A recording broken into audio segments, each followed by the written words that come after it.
Welcome to a Healing Peace podcast. My name is Kimir Baker. I am an overcomer, writer, speaker, and God enthusiast. I am fueled by helping women achieve their emotional healing so that they can live the abundant life God has for them. In this podcast series, we provide faith-based inspiration to mend from emotional hurt, along with tools and tips for emotional wellness. In your journey, as you apply these tools and tips, you will begin to live the transformed life that you always desired. In fact, you will possess a new you. We are so glad that you joined us. Before we start this episode, I would like to encourage you guys, if you haven't done it already, to subscribe to our channel in whatever app you're in. Every time you subscribe or leave us a review, even if you haven't left a review, leave us a review. When you do that, we're able to reach more people, and we need your help. So please take a moment, subscribe to our channel, and allow us to be heard. As we move forward, we've been talking about having tools and tips of being an overcomer. And we're going to pull from our archives, we're going to bring back out, we're going to dust off a previous interview that we did with a social worker where she helped to give us tools and tips of practicality of being able to overcome our fears. For those who have listened to it already, I encourage you, listen again and allow this opportunity to remind you or to inspire you to stay on the things that you put in place to have your victories. It's an opportunity to go back and say, yep, I'm doing this. I may need to tune this up a little bit. Please try it out. And for those listening for the first time, you may want to listen to it more times because she gives us some great information to help us conquer those fears that keep us from our personal growth. We looked at not going to things for comfort, not being in darkness, but coming into the light. And our scripture was Ephesians 5:7-13. Well, you guys, I'm so excited for what we have in store for you today. We're going to go into a little bit more detail about coming out of the shadows into the light. And we've asked a good friend of mine, her name is Henrietta, to join us. She's going to help us and guide our thoughts and understanding of coming out of the shadows. Henrietta, welcome to the show. Thank you so much for having me. Well, please tell us a little bit more about yourself. Well, my name is Henrietta Lindsay, and I'm a licensed clinical social worker. I've been practicing professionally for around 11 years, and currently I'm engaged in telemental health. I practice with adult women, and I'm also an adjunct faculty at Simmons University in Boston, so some fun stuff. I'm quite impressed with all that you have going on. Well, thank you again for joining us today, especially with such a busy schedule. I am very happy to be here, Kimir. All right, great. Well, let's jump right into it. As I was talking about before, we're looking at how to come out the shadows into the light. What do you consider is the first step in coming to the light, especially when we're afraid? Wow, what a huge question to start with. But if we're reminded of our theme scripture, and it's found in Ephesians 5, verse 13, it says, "But when anything is exposed by the light, it becomes visible." So in my opinion, the first step in coming into the light, especially when fear is involved, is to acknowledge things or allow things to become visible with yourself. In all your identities as a person, for example, in being a daughter, a mother, friend, a roommate, a spouse, etc., Which ones are causing you distress? Are there any broken relationships? Is there shame, lack of growth, or unforgiveness somewhere? This allows you time and some personal space at this stage. Acknowledge if something is uncomfortable, painful, heavy, and wrong in any or all of your identities. Don't ignore it or second guess yourself. Have a time to sit and process in writing what specifically may be bothering you by making a list. Pray that God gives you clarity and insight. Also, pray for God's forgiveness if it's needed and a tender heart to address things in a deeper way. Create a list of scriptures that helps to encourage and strengthen you through it all. Take all the time that you need to explore and process, Kamir. As you were speaking, one of the things that I thought about, which, if I take all your advice, which is great, but sometimes in my fear, it's harder for me to think about letting it go because I don't know what to expect next. Mm-hmm. And even though, I spend time and I expose, it's like, okay, well, it's finally exposed, but I'm afraid to let it go because I'm already feeling, overwhelmed by it. So how do we go about being able to not allow or exposing the fear of no longer having anything else to go for comfort? This is a huge area, Kamir. And so what I like to do is first in verse 10, let's just look at that. It says, try to discern what is pleasing to God. And so you want to examine if the areas in your life you do not want to address are clearly what wouldn't please God. So you really want to look at that. Are these areas causing you shame and low confidence? Then it's definitely worth taking a step beyond your written list to deal with your fear. Because fear keeps us in the darkness. Allowing fear to control you actually sabotages your faith. It stunts your personal, professional, and your spiritual growth.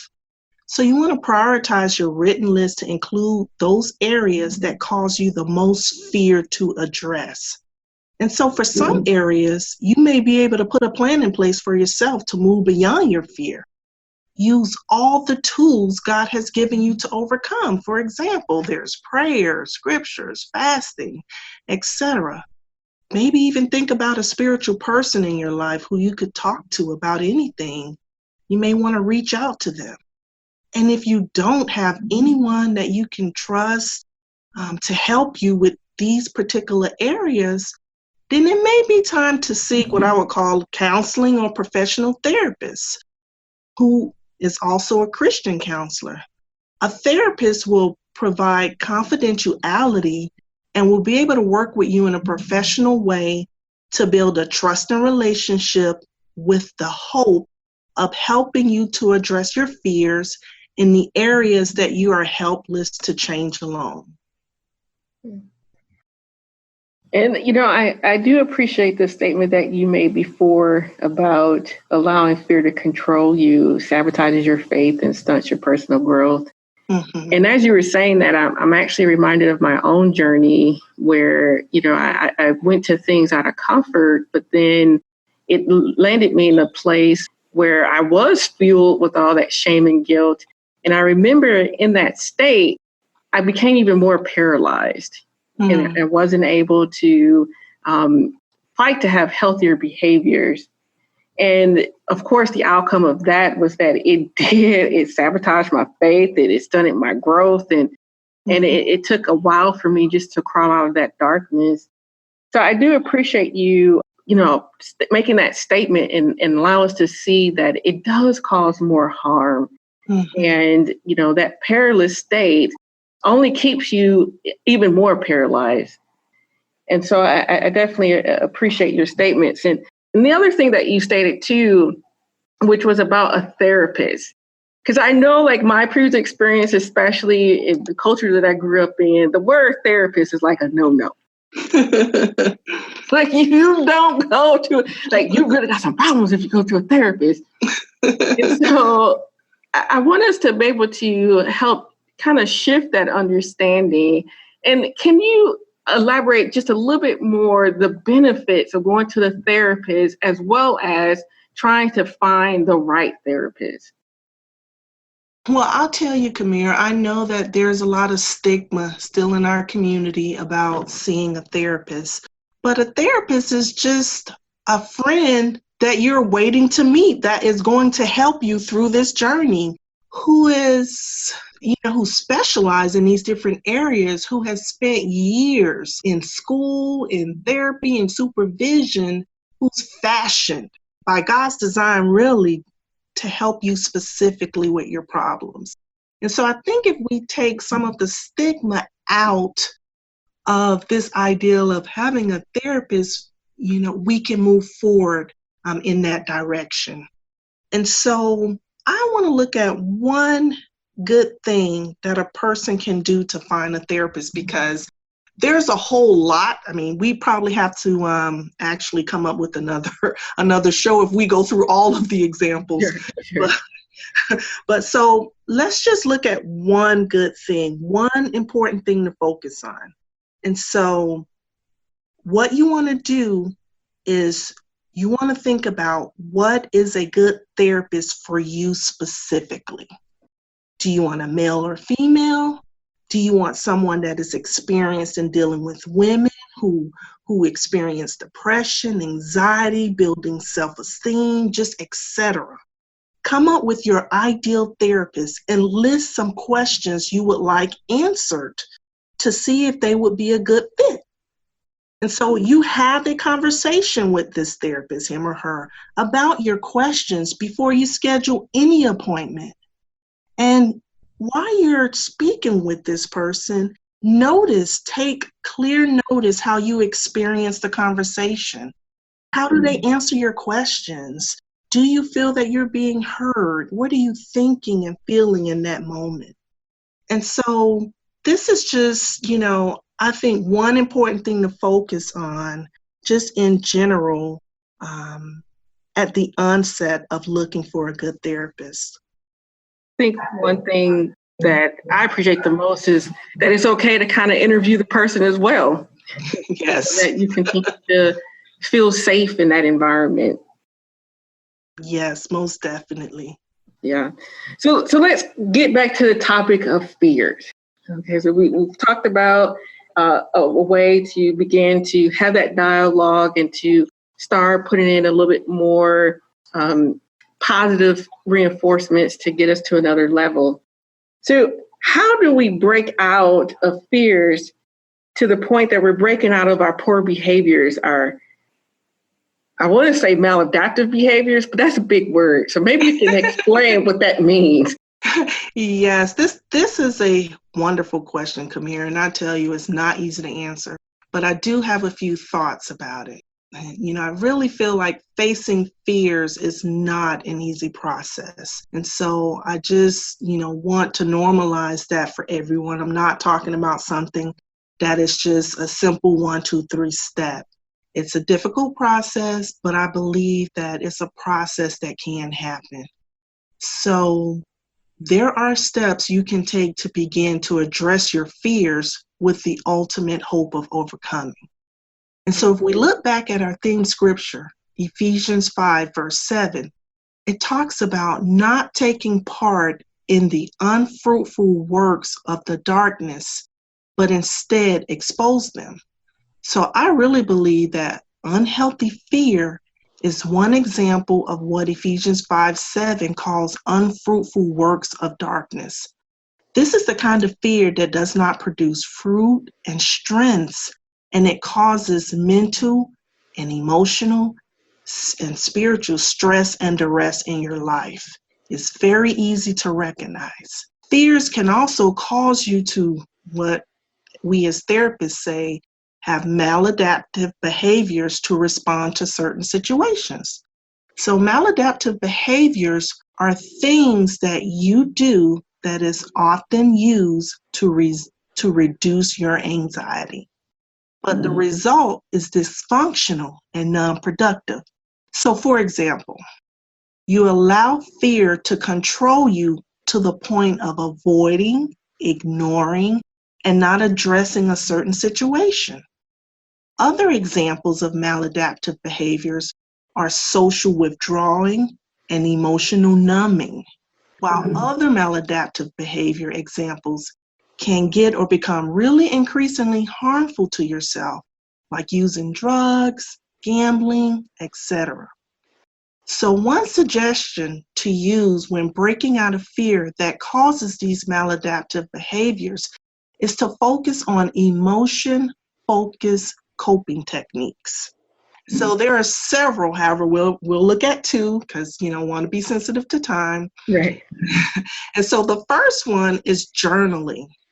This allows you to manage your emotions by providing an emotional outlet for stressful feelings. It can help you to brainstorm solutions to the problems you face without pressure.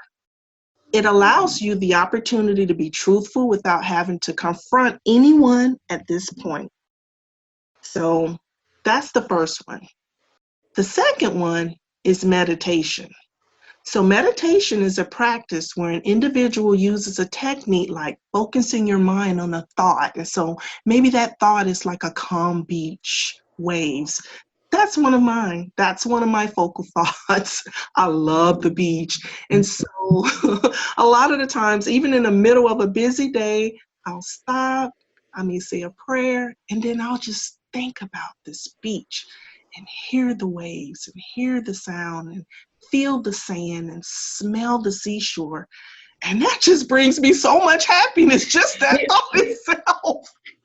And so, meditation really helps to focus on your mind. So you can focus on the thought, you can focus on the activity or object to train your attention and awareness to achieve a mentally clear and emotionally calm state. It gives your mind some quiet time.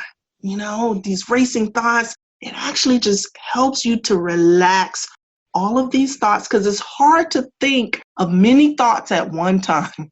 Your mind may race from thought to thought, but it's one thought at a time still. And so it can relieve stress, control anxiety, promote emotional health, and you can enhance your self-awareness. These techniques can help you to move beyond your fear to addressing these things in your life in a more productive and fruitful way. You know what? It sounds so easy. I'm like, this whole time, I could have been journaling and meditating, and I could have calmed myself down and stopped doing silly stuff. Yeah. What you shared, it seems so simple. Like, I'm missing a lot this whole time.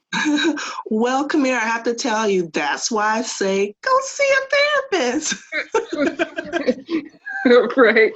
I definitely appreciate that. I just looked at the time and I feel like we're running out of time for this episode. However, as you can tell, I still got some questions. Would you come back? I really would like to ask you some more questions that we can share with our audience. Is that a yes? Yes, most definitely, Kamir. All right.